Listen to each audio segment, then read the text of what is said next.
Hello everyone, AMI में आपका स्वागत है बच्चों। तो पिछले वीडियो में हम लोग त्रिकोणमिति का प्रश्नावली 8.1 को शुरू किए थे, जिसमें हम लोग उसका कुछ क्वेश्चंस को कर लिए थे। आज हम लोग उसके आगे के क्वेश्चंस को करेंगे। आप सबने कमेंट किया था कि आपको मतलब पिछला वीडियो देख करके उसका क्वेश्चन को करके काफ़ी ज़्यादा मज़ा भी आया था। तो आप विश्वास रखिए आज का भी जो वीडियो है उसका हर एक क्वेश्चन आपको समझ में आएगा, ठीक है। और देखिए, ये जो प्रश्नावली है ना 8.1 का ये जो पूरा चैप्टर है ना बाबू त्रिकोणमिति, इसका जितना भी क्वेश्चन आपका एनसीईआरटी में दे रखा है सारा क्वेश्चन बोर्ड एग्जाम में पूछा गया है। एक भी ऐसा क्वेश्चन नहीं है जो नहीं पूछा गया, ठीक है। तो हर एक क्वेश्चन जो है बार बार रिपीट होता है, तो इसीलिए आपका त्रिकोणमिति चैप्टर काफ़ी ज़्यादा इंपॉर्टेंट हो जाता है। तो इसी कारण से हम लोग त्रिकोणमिति को शुरू किए हैं। और आगे जो है आपका फिर माध्यमिक बहुलक वाला जो चैप्टर है, इसके बाद फिर हाइट एंड डिस्टेंस शुरू होगा। सब चीज़ करेंगे आराम से, पेशेंस से, एक एक चीज़ को समझते हुए चलेंगे। आपका बोर्ड एग्जाम में मैथ से एक भी क्वेश्चन तो बाहर नहीं जाएगा बाबू। इसीलिए अगर आप चैनल पर नए हैं तो चैनल को सब्सक्राइब भी कर लीजिएगा। तो आइए हम लोग आज का अपना वीडियो को शुरू करते हैं। तो चलिए, पिछले वीडियो में जो है हम लोग 7 नंबर क्वेश्चन तक कर चुके थे, 7 नंबर तक को निपटा चुके थे। आज हम लोग 8 नंबर से शुरू करते हैं बाबू। 8 नंबर क्वेश्चन आपका क्या दिया हुआ है? क्वेश्चन तो काफ़ी आसान है। क्वेश्चन है 3 cot A बराबर दिया हुआ है आपको 4, और बोल क्या रहा है कि भैया सिद्ध कर दो, मतलब दिखा दो, शो करो कि 1 - tan स्क्वायर A बटे 1 + tan स्क्वायर A ये जो है बराबर है कि नहीं cos स्क्वायर A के माइनस साइन स्क्वायर A के। यही आपको दिया हुआ है कि दिखाना है कि ये दोनों बराबर है तो लिखेंगे हाँ है, नहीं है तो लिखेंगे नहीं है। तो कैसे सॉल्व करेंगे? तो देखिए, आपको यहाँ जो दिया हुआ है ये डाटा, इसी से आपको प्रूव करना है। तो आपको पहले क्या दिया हुआ है बाबू? 3 cot A बराबर 4। तो यहाँ से यदि हम लोग cot A का वैल्यू निकालेंगे, cot A का वैल्यू कितना निकलेगा? 4 तो इधर है ही, 3 इधर गुना में है, इधर आके हो जाएगा भाग में हो जाएगा। अब देखिए, cot A बराबर सूत्र क्या होता है? ये हो गया आपका आधार और ये है आपका लंब। यही तो होता है ना बाबू। cot A बराबर सूत्र क्या होता है? आधार बटे लंब। तो यहाँ आपका आधार कितना है? आधार यहाँ से ऊपर वाला वैल्यू आधार हो गया, नीचे वाला लंब हो गया, मतलब आधार हो गया 4, लंब हो गया 3। अब देखिए, यहाँ पे हमको देख रहे हैं कि हमको जरूरी पड़ रहा है भैया cos और sin का, और cos और sin का फॉर्मूला क्या होता है? दोनों के नीचे में कर्ण होता है, मतलब हमको जरूरी कर्ण का भी है, तो कर्ण निकालना पड़ेगा। कर्ण कैसे निकालेंगे बाबा? पाइथागोरस का मदद से। पाइथागोरस क्या बोला था कि दोनों का स्क्वायर करके जोड़ दो और उसका वर्गमूल निकाल दो, तो कर्ण निकल जाएगा। मतलब यहाँ से यदि कर्ण बराबर बोले तो अंडर रूट लंब का स्क्वायर मतलब 3 का स्क्वायर जो आधार का स्क्वायर मतलब 4 का स्क्वायर, यही तो होगा। ई स्क्वायर इधर रूट का स्क्वायर, देखिए पहले ई स्क्वायर था, अब उधर जाके नहीं हो जाएगा रूट, तो इसीलिए हम सीधा लिख दिए हैं। 3 का स्क्वायर कितना हो जाएगा? 3 का स्क्वायर हो जाएगा 9, 4 का स्क्वायर हो जाएगा 16, और 16 हम जब 9 जोड़ेंगे तो हो जाएगा 25, इसको रूट से बाहर निकालेंगे कितना हो जाएगा? 5। तो यहाँ से आपका कर्ण कितना निकल गया? 5। अब कुछ हैवी नहीं के क्वेश्चन में, जरा सा भी ताकत नहीं है, जरा सा भी दम नहीं है क्वेश्चन में। अब पहले लेते हैं LHS, इसको थोड़ा सा सॉल्व करते हैं। LHS में क्या है? 1 - का tan स्क्वायर A, अब फिर सेम चीज़ नीचे में दिया बस प्लस में 1 + का tan स्क्वायर A। चलिए जी, अब वैल्यू रखते हैं सीधा 1 - का, अब tan का वैल्यू मतलब tan थीटा बराबर सूत्र क्या होता है? लंब बटे आधार। तो इसमें लंब कितना दिया हुआ है? 3, और आधार कितना दिया हुआ है? 4, तो 3 बटे 4 का स्क्वायर बटे, अब देखिए यहाँ नीचे में बस सेम चीज़ प्लस में है, बीच में प्लस है, 3 बटे 4 का होल स्क्वायर। अब इसको थोड़ा सा सॉल्व कर लिया जाए तो देखिए, जब एक यहाँ तो 1 लिखा हुआ है, और जब 3 का स्क्वायर करेंगे तो 9 हो जाएगा, और 4 का स्क्वायर करेंगे तो 16 हो जाएगा। दोनों पे स्क्वायर है, होल स्क्वायर का मतलब यही होता है। फिर उसी तरह इधर 9, नीचे में 16। अब इसको सॉल्व करते हैं। एलसीएम जब लेंगे तो हो जाएगा 16, ये दोनों का एलसीएम लेंगे तो कितना होगा? 16। ऊपर में कितना हो जाएगा बाबू? 16 माइनस का 9। फिर नीचे में एलसीएम लेंगे तो हो जाएगा 16 + का 9, नीचे में 16। 16 से 16 कैंसिल आउट हो जाएगा। अब जब हम लोग 16 में 9 घटाएंगे तो बचेगा 7। अब 16 में 9 जोड़ेंगे तो हो जाएगा 25। ये हो गया आपका LHS का मान, याद रखिएगा इसको। अब RHS पे चलते हैं, RHS को सॉल्व करते हैं। चलिए, अब लेते हैं यहाँ पर हम लोग RHS में देखिए, RHS में है cos स्क्वायर A माइनस का sine square A, cos square A minus का साइन स्क्वायर। अब आप ही देखिए, cos थीटा बराबर फॉर्मूला क्या होता है? आधार बटे कर्ण। अब आधार कितना दिया है? 4, और कर्ण कितना दिया है? कर्ण आपको दिया हुआ है 5, कर्ण हम लोग निकालें, इसका स्क्वायर होगा, क्या यहाँ स्क्वायर होगा तो स्क्वायर लगाएंगे, माइनस का साइन स्क्वायर है। अब साइन थीटा बराबर लंब बटे कर्ण, 3 कर्ण है 5, इस पर स्क्वायर दिया हुआ है तो स्क्वायर कर देंगे। अब देखिए बाबू, 4 का स्क्वायर करेंगे कितना होगा? यहाँ देख लीजिए, 4 का स्क्वायर हो जाएगा 16, नीचे में 5 का स्क्वायर है तो 5 का 25, बीच में माइनस, 3 का स्क्वायर हो जाएगा 9, और 5 का स्क्वायर 25। जब थोड़ा सा कैलकुलेशन करेंगे तो 25 तो भैया लघुत्तम हो जाएगा, और 16 में 9 घटा देंगे, 16 माइनस का 9, 16 में 9 घटाएंगे तो 7, और नीचे में 25। अब आप ही देख के बताइए, ये तो निकल गया आपका RHS, और यहाँ दिया हुआ था LHS, दोनों तो बराबर आ रहा है, मतलब कि ये जो दिया गया है ना ये सही है, सत्य है। यहाँ लिख देंगे हाँ भैया ये जो दिया है सत्य है। यही तो क्वेश्चन था, येस और नो में आपको जवाब देना था। इसका आंसर क्या हो जाएगा? येस, हाँ, ठीक है। क्वेश्चन आपको समझ में आया होगा। अब देखिए, आप अगला क्वेश्चन सॉल्व कीजिए। चलिए, तो आपका अगला क्वेश्चन दिया हुआ है 9 नंबर क्वेश्चन है बाबू। आपको दिया हुआ है त्रिभुज ABC में कौन भी समकोण है, और 9 नंबर क्वेश्चन है, बेहद ही आसान क्वेश्चन है। अब बोल रहा है कौन त्रिभुज ABC है। चलिए मान लेते हैं, वो त्रिभुज बनाइए लेते हैं ABC। क्या नाम दे देंगे इसका, ABC। लेकिन थोड़ा रुकिए 90 डिग्री कोण कहाँ बन रहा है, यहाँ बन रहा है 90 डिग्री भैया। और इसमें बोल भी रहा है कि कोण भी समकोण है। कोण भी तब यहाँ होगा, समकोण मतलब क्या होता है 90 डिग्री। तो बोला गया कोण भी समकोण मतलब कोण भी 90 डिग्री, तो कोण भी 90 डिग्री यहाँ होगा। बाकी बचा क्या, A और C, तो A यहाँ और C यहाँ हो जाएगा। समझ गए। उसके बाद बोल रहा है त्रिभुज में tan A बराबर 1/√3 है। आपको दिया हुआ और क्या है, tan A बराबर दिया हुआ है 1/√3। अब आप बताइए tan थीटा बराबर सूत्र क्या होता है, लंब बटा आधार, यही तो होता है, लंब बटा आधार। अब आप थोड़ा देखिए बाबू, यहाँ कोण कौन सा दिया हुआ है, A दिया हुआ है, इस कोण की बात हो रही है, तो इसके लिए लंब कौन हुआ, सामने वाला बुझा हुआ ना, तो ये क्या होगा, ये 1 हो जाएगा, लंब 1 है काहे की, तो लंब 1 हो जाएगा। और आधार ये वाला हुआ तो ये √3 हो जाएगा, काहे की कोण से सटा हुआ जो बुझा होता है उसको आधार बोलते हैं, कोण के सामने में जो होता है उसको लंब बोलते हैं। तो ये चीज़ आपको दे रखा था, तो ये हो गया 1, ये हो गया √3। और आपसे पूछा क्या है, तो सबसे पहले पूछा है कि साइन ए cos C प्लस का cos A sin C इसका बराबर क्या होगा, यही तो पूछा है। पहले इसको सॉल्व करते हैं आराम से। देखिए अब आपको जरूरी क्या चीज़ का है, कर्ण का भी जरूरी पड़ रहा है क्या, हाँ कर्ण का जरूरी पड़ रहा है, क्या साइन का वैल्यू दिया हुआ है, और साइन में फॉर्मूला होता है लंब बटा कर्ण, तो कर्ण का जरूरी तो पड़ेगा, तो कर्ण निकालना पड़ेगा। कर्ण बराबर कर्ण स्क्वायर बराबर सूत्र क्या होता है, लंब स्क्वायर जोड़ आधार स्क्वायर। तो कर्ण यहाँ से यदि यहाँ से कर्ण निकाला जाए तो क्या हो जाएगा, √3 का स्क्वायर प्लस का 1 का स्क्वायर। √10 का स्क्वायर करेंगे तो होगा 3, प्लस का 1 का स्क्वायर करेंगे तो 1, तो हो जाएगा √4 को जब रूट से बाहर निकालेंगे तो क्या आ जाएगा, आंसर 2 आ जाएगा। मतलब कि ये जो आपका कर्ण है ये कितना हो जाएगा, 2 हो जाएगा। चलिए अब हम लोग समझते हैं इसको कैसे सॉल्व करेंगे।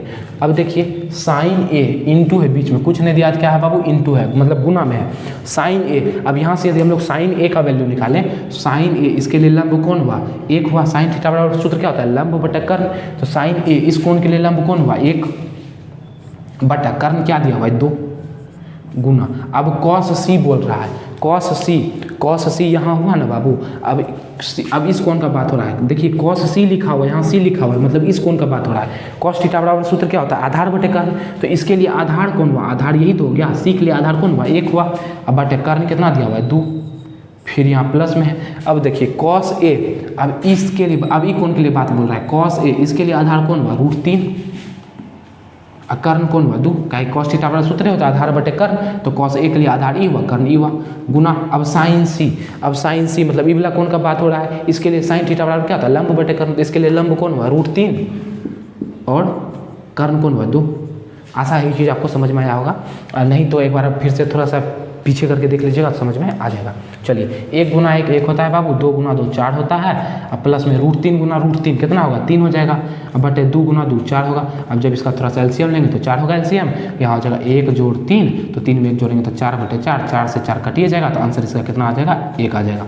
पहला क्वेश्चन समझ गए, कुछ नहीं था, क्वेश्चन बिल्कुल बेसिक था, बस थोड़ा सा मान रखना था। तो मान आपको त्रिभुज से देख के रखना पड़ेगा, सीखना ही पड़ेगा, काहे कि ऐसा क्वेश्चन बहुत बार पूछा गया है। और एक और क्वेश्चन इसमें दिया हुआ है, ये भी क्वेश्चन काफ़ी ज़्यादा इंपॉर्टेंट है, तो इसको भी ध्यान से देखिएगा।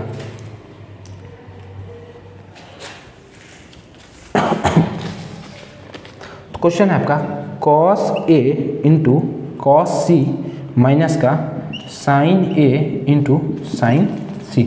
ये भी क्वेश्चन काफ़ी आसान है, बस मान रखना है वहाँ से देख करके। चलिए तो रखते हैं जी। cos A के लिए आधार कौन हुआ, √3 बटे कर्ण कौन हुआ, 2 गुना cos C। अब C के लिए आधार कौन हुआ, 1 बटे 2 घटा sin A के लिए लंब कौन हुआ, 1 और कर्ण तो 2 है भैया, और sin C इसके लिए लंब हुआ √3 और कर्ण तो 2 है। तो अब देखिए सेम चीज़ तो आपको दिख रहा होगा, ये हो गया √3 बटे 4, बीच में माइनस, फिर यहाँ √3 बटे 4। अब देखिए ऐसा क्वेश्चन तो हम आपको कल भी बताए थे, यदि आपको कोई बोल दे 10 रुपये में 10 रुपये घटाना है कितना बचेगा, 0 रुपया। यदि आपको कोई बोल दे 50 में 50 घटाना है कितना बचेगा, 0। 100 में 100 घटाना है कितना बचेगा, 0। वैसे √3 बटे 4 में √3 बटे 4 घटाना है कितना बचेगा, 0। कहानी खत्म, ये दोनों खल्लास हो जाएगा और आंसर कितना आ जाएगा, 0 आ जाएगा। तो दूसरा का आंसर 0, पहला का आंसर 1। काफ़ी आसान क्वेश्चन था। आप अगला क्वेश्चन सॉल्व कीजिए, तब तक हम इसको मिटाते हैं। चलिए तो आपका 10 नंबर क्वेश्चन जो है, ये क्वेश्चन 5 नंबर में पूछा जाता है। कितना नंबर में, 5 नंबर में। तो काफ़ी ज़्यादा इंपॉर्टेंट क्वेश्चन है, 5 नंबर में काफ़ी बार पूछा भी गया है, ठीक है। तो इसको सॉल्व करने में थोड़ा समय लग सकता है, तो पेशेंस के साथ में वीडियो को देखते रहिएगा और कॉपी पेन लेके बैठिएगा। आप खुद से सॉल्व कर सकते हैं तो खुद से सॉल्व करने का कोशिश पहले कर लीजिए, उसके बाद देखिएगा। चलिए, तो आपको बोला गया है क्वेश्चन में त्रिभुज पी क्यू आर में जिसका कोण क्यू समकोण है। पहले जैसा क्वेश्चन है, थोड़ा सा आपको जो परिभाषा बोला गया है कि भैया एगो पी क्यू आर त्रिभुज है, त्रिभुज का क्या नाम है, पी क्यू आर। लेकिन अब समझिएगा, कोण तो यहाँ बन रहा है 90 डिग्री और बोल भी दिया है कि कौन सा कोण समकोण है, क्यू कोण समकोण है, तो क्यू यहाँ लगा देंगे और बचा क्या, पी और क्यू, पी और आर, तो पी आर यहाँ हो जाएगा। तो हो गया त्रिभुज पी क्यू आर, इसका कोण क्यू समकोण है। अब आपको इसमें बोला गया है कि पी आर प्लस का क्यू आर बराबर है 25 सेंटीमीटर। पहला चीज़ तो ये बोला गया है, और बोला गया है कि भैया पी क्यू का जो वैल्यू है वो है 5 सेंटीमीटर, ये भी बोला गया है। और आपको बताना है, आपको क्या बताना है, पहला चीज़ है आपको बताना है साइन पी बराबर क्या होगा, और फिर कॉस पी बराबर क्या होगा, और फिर टेन पी बराबर क्या होगा, ये चीज़ आपको बताना है। तो चलिए आराम से इसको प्यार से सॉल्व करने का कोशिश करते हैं। अब देखिए, हमको कुछ नहीं पता है, एक चीज़ आपको पता है कि पी क्यू बराबर है 5 सेंटीमीटर। पी क्यू कहाँ दिख रहा है, यहाँ दिख रहा है, बस ये चीज़ आपको पता है कि भैया ई जो है 5 है। बाकी कोनो चीज़ के बारे में हमको नहीं पता है। तो इसको कैसे सॉल्व करेंगे, काहे कि हमको जरूरी तो सबका पड़ेगा। साइन थीटा बराबर सूत्र क्या होता है, लंब बटे कर्ण, कॉस थीटा बराबर आधार बटे कर्ण, और टेन थीटा बराबर लंब बटे आधार। मतलब मिला जुला के हमको तीनों भुजा का जरूरी है। हमको एगो दे रखा है, एक चीज़ और दिया हुआ है आपको कि जो है भैया ई दोनों को जोड़ेंगे, इसको और इसको जोड़ेंगे तो 25 सेंटीमीटर हो जाएगा। चलिए इसको थोड़ा सा और सॉल्व करते हैं भैया। पी क्यू पी आर बराबर हम लोग लिख देते हैं, या फिर क्यू आर बराबर लिख देते हैं। नहीं, चलिए पी आर बराबर लिखते हैं 25। अब देखिए क्यू आर इधर प्लस में, उधर जा क्या चीज़ हो जाएगा माइनस में, तो क्यू आर इसको लिख सकते हैं। इसको बोल दीजिए समीकरण 1। कोई दिक्कत कोई समस्या, इसमें तो कोई समस्या नहीं होना चाहिए, कोई हार्ड चीज़ किए ही नहीं है, बस क्या किए हैं, क्यू आर को उधर भेज दिया तो माइनस में हो गया है। अब इसको सॉल्व करते हैं। सॉल्व क्या करेंगे, तो हम लोग एक फॉर्मूला पढ़े थे पाइथागोरस बाबा से कि कर्ण का स्क्वायर जो है लंब के स्क्वायर और आधार के स्क्वायर के वर्ग के बराबर होता है। तो मतलब यहाँ से हम लोग लिख सकते हैं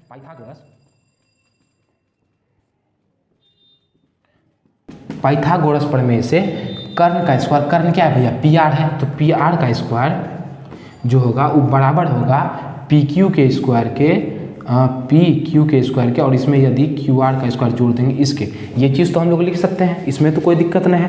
पहले ये से पढ़ते आ रहे हैं कि भैया कर्ण का स्क्वायर लंब के स्क्वायर और आधार के स्क्वायर के जोड़ के बराबर होता है।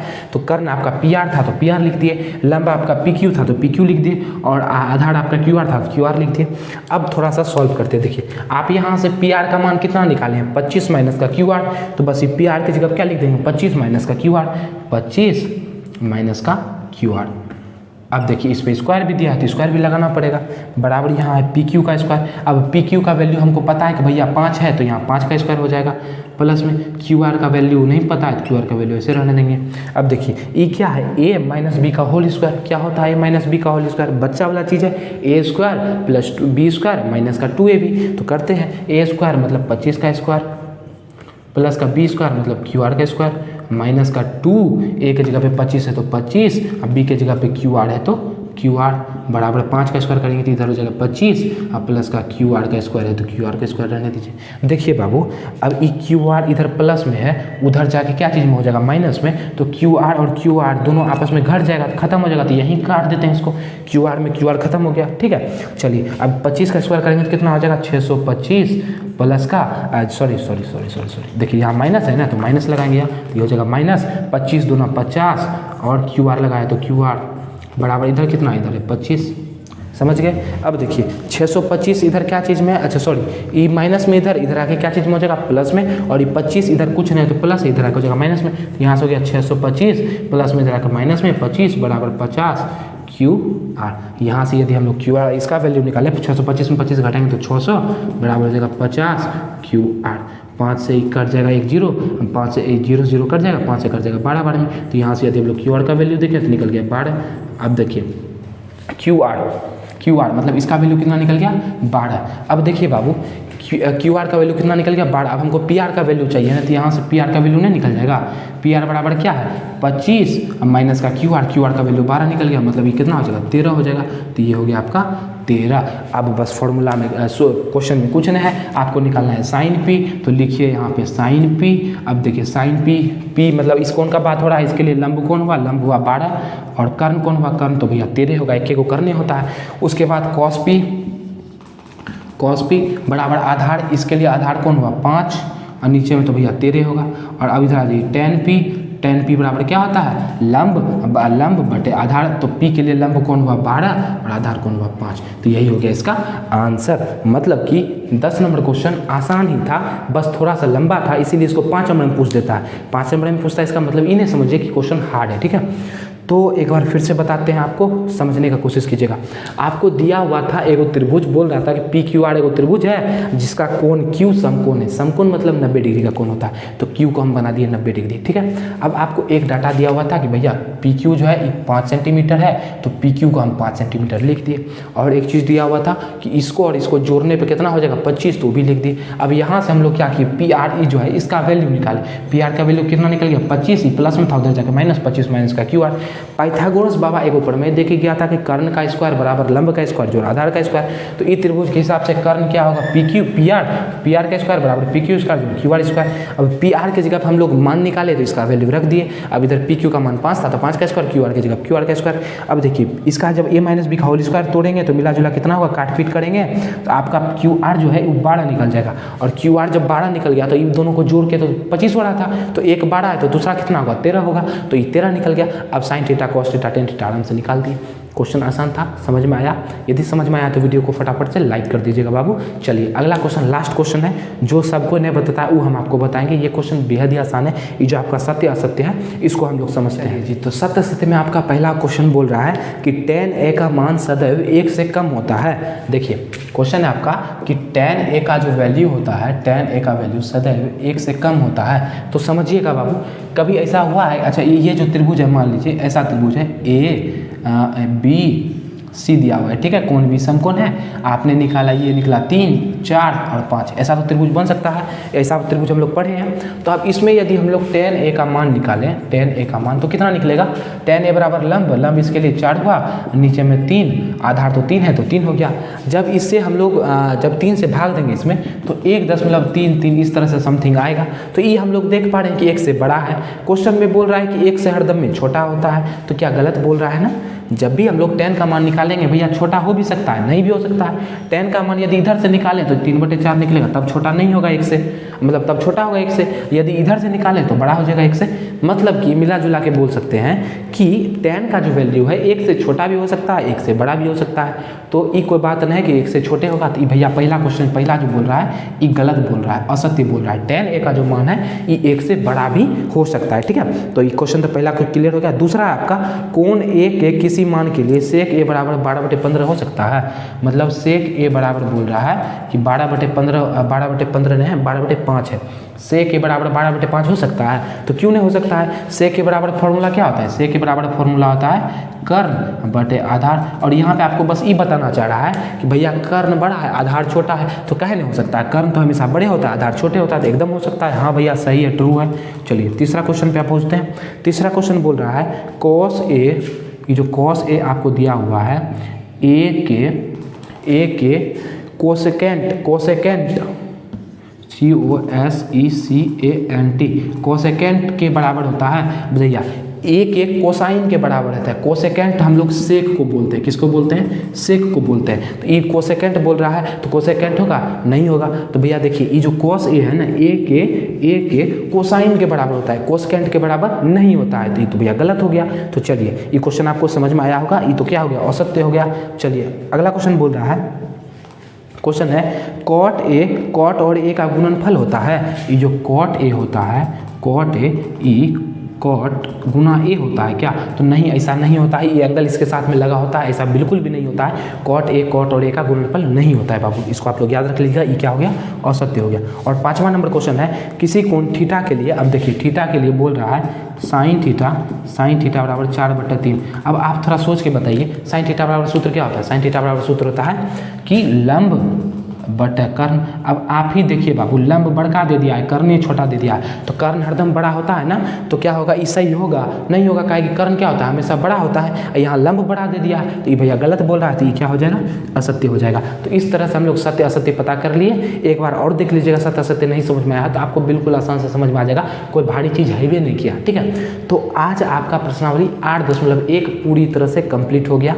समझ में आया होगा आपको क्वेश्चन, पिछला वीडियो नहीं देखे हैं तो उसको जाके जरूर देख लीजिएगा, सीक्वेंस में देखिएगा तो ज़्यादा समझ में आएगा, ठीक है। तो आशा है आज का वीडियो आपको पसंद आया होगा, तो वीडियो को लाइक कर दीजिएगा, चैनल को सब्सक्राइब कर दीजिएगा और वीडियो को शेयर भी कर दीजिएगा। जिनको त्रिकोणमिति नहीं आता है उन तक हमारा वीडियो जरूर पहुँचा दीजिएगा।